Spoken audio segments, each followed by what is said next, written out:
ಸೂರ್ಯ ಬೆಂಕಿ ಚೆಂಡಿನಂತೆ ನೆತ್ತಿ ಸುಡ್ತಾ ಇದ್ದಾನೆ. ಭೂಮಿ ಕಾದ ಹಂಚಿನಂತಾಗಿದೆ. ಈ ಬಿಸಿಲಿಗೆ ಮನೆಯೊಳಗೂ ಇರೋಕಾಗದೆ ಹೊರಗೂ ಕಾಲಿಡೋಕಾಗದೆ ಜನ ತತ್ತರಿಸಿ ಹೋಗ್ತಾ ಇದ್ದಾರೆ. ಇದರ ನಡುವೆ ಭಾರತೀಯ ಹವಾಮಾನ ಇಲಾಖೆ ಮತ್ತೊಂದು ಶಾಕ್ ಕೊಟ್ಟಿದೆ. ಮಾರ್ಚ್ ಪ್ರಾರಂಭದ ಈ ಬಿಸಿಲು ಜಸ್ಟ್ ಸ್ಯಾಂಪಲ್ ಅಷ್ಟೇ. ಮಾರ್ಚ್ನಲ್ಲಿ ಇನ್ನೂ ಹೆಚ್ಚಿಗೆ ತಾಪಮಾನ ಇರಲಿದೆ. ಕೆಂಡದಂತ ಬಿಸಿಲು ಶುರುವಾಗಲಿದೆ ಅಂತ ಭಾರತೀಯ ಹವಾಮಾನ ಇಲಾಖೆ ಎಚ್ಚರಿಕೆ ನೀಡಿದೆ. 1901ರಲ್ಲಿ ಅತಿ ಹೆಚ್ಚು ತಾಪಮಾನ ದಾಖಲೆಯಾಗಿತ್ತು. ಕಳೆದ ವರ್ಷವೂ ಕೂಡ ಬಿಸಿಲು ದಾಖಲೆ ಪ್ರಮಾಣದಲ್ಲಿ ಏರಿಕೆಯಾಗಿತ್ತು. ಈಗ ಭಾರತೀಯ ಹವಾಮಾನ ಇಲಾಖೆ ಕೊಟ್ಟಿರೋ ಮಾಹಿತಿ ಪ್ರಕಾರ ಮಾರ್ಚ್ ತಿಂಗಳಲ್ಲಿ ಬಿಸಿಲು ಮಿತಿ ಮೀರಿ ಹೆಚ್ಚಾಗಲಿದೆಯಂತೆ. ದೇಶದ ಹೆಚ್ಚಿನ ಭಾಗಗಳಲ್ಲಿ ಗರಿಷ್ಠ ತಾಪಮಾನ ಸಾಮಾನ್ಯಕ್ಕಿಂತ ಹೆಚ್ಚಾಗಿ ಇರಲಿದೆಯಂತೆ. ಬಹುತೇಕ ಎಲ್ಲಾ ರಾಜ್ಯಗಳಲ್ಲೂ ಗರಿಷ್ಠ ತಾಪಮಾನ ದಾಖಲಾಗುವ ಸಾಧ್ಯತೆ ಇದ್ದು, ಕರ್ನಾಟಕದಲ್ಲೂ ಸರಾಸರಿ ಬಿಸಿಲಿಗಿಂತ ಹೆಚ್ಚು ರಣಬಿಸಿಲು ಇರಲಿದೆ. ದಕ್ಷಿಣ ಕರ್ನಾಟಕ ಸೇರಿದಂತೆ ಉತ್ತರ ಕರ್ನಾಟಕ ಹಾಗೂ ಕರಾವಳಿ ಕರ್ನಾಟಕದಲ್ಲೂ ತಾಪಮಾನ ಗರಿಷ್ಠ ಹಂತ ತಲುಪಲಿದೆ. ಜನರು ಮನೆಯಿಂದ ಹೊರಗೆ ಕಾಲಿಡೋಕ್ಕೂ ಮುನ್ನ ಎಚ್ಚರ ವಹಿಸಿ. ಅತಿ ಹೆಚ್ಚು ನಿಶ್ಶಕ್ತಿಯಿಂದ ಬಳಲ್ತಾ ಇರೋರು, ಬೇರೆ ಬೇರೆ ಆರೋಗ್ಯ ಸಮಸ್ಯೆಯಿಂದ ಬಳಲ್ತಾ ಇರೋರು ವೈದ್ಯರ ಸಲಹೆ ಪಡೆಯಿರಿ ಅಂತ ಹವಾಮಾನ ಇಲಾಖೆ ತಿಳಿಸಿದೆ.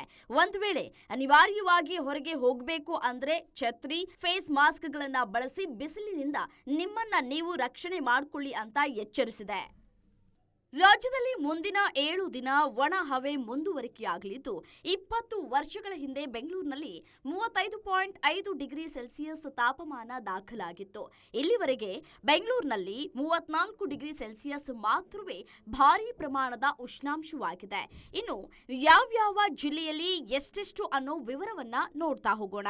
ಬೆಂಗಳೂರು ಗರಿಷ್ಠ ಉಷ್ಣಾಂಶ 33.8 ಸೆಲ್ಸಿಯಸ್, ಕಲಬುರಗಿ ಹಾಗೂ ಕೊಪ್ಪಳ ಗರಿಷ್ಠ ಉಷ್ಣಾಂಶ 33 ಡಿಗ್ರಿ ಸೆಲ್ಸಿಯಸ್, ಬಿಜಾಪುರ, ಬೆಳಗಾವಿ, ಗದಗ, ಶಿವಮೊಗ್ಗ ಗರಿಷ್ಠ ಉಷ್ಣಾಂಶ 35 ಡಿಗ್ರಿ ಸೆಲ್ಸಿಯಸ್.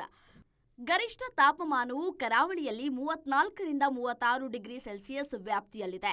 ಉತ್ತರ ಒಳನಾಡಿನ ಬೆಳಗಾವಿ, ಬೀದರ್, ಧಾರವಾಡ ಮತ್ತು ಹಾವೇರಿಯಲ್ಲಿ 32ರಿಂದ 34 ಡಿಗ್ರಿ ಸೆಲ್ಸಿಯಸ್ ಮತ್ತು ವಿಜಯಪುರ, ಗದಗ, ಕಲಬುರಗಿ, ಕೊಪ್ಪಳ, ರಾಯಚೂರು ಮತ್ತು ಬಾಗಲಕೋಟೆಯಲ್ಲಿ 31ರಿಂದ 37 ಡಿಗ್ರಿ ಸೆಲ್ಸಿಯಸ್. ದಕ್ಷಿಣ ಒಳನಾಡಿನ ಚಿಕ್ಕಮಣಿ, ಚಿಕ್ಕಮಗಳೂರು, ಚಿಂತಾಮಣಿ, ಬೆಂಗಳೂರು, ಮೈಸೂರು ಮತ್ತು ಮಡಿಕೇರಿಯಲ್ಲಿ 31ರಿಂದ 33 ಡಿಗ್ರಿ ಸೆಲ್ಸಿಯಸ್ ಹಾಗೂ ದಕ್ಷಿಣ ಒಳನಾಡಿನ ಆಗುಂಬೆ, ಚಿತ್ರದುರ್ಗ, ಚಾಮರಾಜನಗರ, ದಾವಣಗೆರೆ, ಮಂಡ್ಯ ಮತ್ತು ಶಿವಮೊಗ್ಗದಲ್ಲಿ 34ರಿಂದ 35 ಡಿಗ್ರಿ ಸೆಲ್ಸಿಯಸ್ ಇತ್ತು. ಮುಂದಿನ 7 ದಿನಗಳ ವರದಿಯನ್ನ ನೋಡ್ತಾ ಹೋಗೋದಾದ್ರೆ ಬೆಂಗಳೂರು ಮತ್ತು ಒಳನಾಡಿನಲ್ಲಿ ಗರಿಷ್ಠ ಉಷ್ಣಾಂಶ 32ರಿಂದ 34 ಡಿಗ್ರಿ ಸೆಲ್ಸಿಯಸ್, ಉತ್ತರ ಒಳನಾಡಿನಲ್ಲಿ ಗರಿಷ್ಠ ಉಷ್ಣಾಂಶ 35ರಿಂದ 37 ಡಿಗ್ರಿ ಸೆಲ್ಸಿಯಸ್, ಕರಾವಳಿ ಜಿಲ್ಲೆಗಳಲ್ಲಿ ಗರಿಷ್ಠ ಉಷ್ಣಾಂಶ 33ರಿಂದ 35 ಡಿಗ್ರಿ ಸೆಲ್ಸಿಯಸ್, ದಕ್ಷಿಣ ಒಳನಾಡು ಗರಿಷ್ಠ ಉಷ್ಣಾಂಶ, ಎಲ್ಲೆಡೆ ಒಣಹವೆ. ಕುಡಿಯುವ ನೀರಿಗಾಗಿ ರಾಜ್ಯ ಸರ್ಕಾರದಿಂದ ಮುಂಜಾಗ್ರತಾ ಕ್ರಮವನ್ನು ಇದೀಗ ತೆಗೆದುಕೊಳ್ಳಲಾಗ್ತಾ ಇದೆ. ನಿನ್ನೆ ನಡೆದ ಸಚಿವ ಸಂಪುಟ ಉಪಸಮಿತಿ ಸಭೆಯಲ್ಲಿ ಪ್ರಸ್ತುತ 2025ನೇ ಸಾಲಿನ ಹಿಂಗಾರು ಮುಂಗಾರು ಮಳೆ ಸ್ಥಿತಿ, ಕೃಷಿ, ಕುಡಿಯುವ ನೀರು, ಹವಾಮಾನ ಹಾಗೂ ಅಣೆಕಟ್ಟಡಗಳಲ್ಲಿನ ನೀರಿನ ಮಟ್ಟದ ಕುರಿತು ಚರ್ಚಿಸಲಾಯಿತು. ರಾಜ್ಯದಲ್ಲಿನ ಪ್ರಮುಖ 14 ಜಲಾಶಯಗಳಲ್ಲಿ ಪ್ರಸ್ತುತ ಒಟ್ಟು 535.21 ಟಿಎಂಸಿ ನೀರಿನ ಸಂಗ್ರಹಣೆ ಇದ್ದು, ಸರಾಸರಿ ನೀರಿನ ಸಂಗ್ರಹಣೆಯ ಶೇಕಡ 60ರಷ್ಟು ಇದೆ ಅಂತ ಸಚಿವರು ಹೇಳಿದ್ದಾರೆ. ಕಳೆದ 24 ಗಂಟೆಗಳಲ್ಲಿ ದಕ್ಷಿಣ ಒಳನಾಡಿನ ಆಗುಂಬೆಯಲ್ಲಿ ಗರಿಷ್ಠ ತಾಪಮಾನದಲ್ಲಿ +2.9 ಡಿಗ್ರಿ ಸೆಲ್ಸಿಯಸ್ ಗಮನಾರ್ಹ ಏರಿಕೆಯಾಗಿದೆ. ರಾಜ್ಯದ ಉಳಿದ ಭಾಗಗಳಲ್ಲಿ ಗರಿಷ್ಠ ತಾಪಮಾನದಲ್ಲಿ ಯಾವುದೇ ದೊಡ್ಡ ಬದಲಾವಣೆ ಇಲ್ಲ. ಗರಿಷ್ಠ ತಾಪಮಾನವು ಕರಾವಳಿಯ ಕಾರವಾರದಲ್ಲಿ ಸಾಮಾನ್ಯಕ್ಕಿಂತ ಗಮನಾರ್ಹವಾಗಿ ಹೆಚ್ಚಾಗಿದೆ. ಉತ್ತರ ಒಳನಾಡಿನ ಬಾಗಲಕೋಟೆಯಲ್ಲಿ ಮತ್ತು ದಕ್ಷಿಣ ಒಳನಾಡಿನ ಮಂಡ್ಯದಲ್ಲಿ ಸಾಮಾನ್ಯಕ್ಕಿಂತ ಹೆಚ್ಚಾಗಿ ಇರುತ್ತದೆ. ರಾಜ್ಯದ ಉಳಿದ ಭಾಗಗಳಲ್ಲಿ ಗರಿಷ್ಠ ತಾಪಮಾನ ಸಾಮಾನ್ಯವಾಗಿತ್ತು.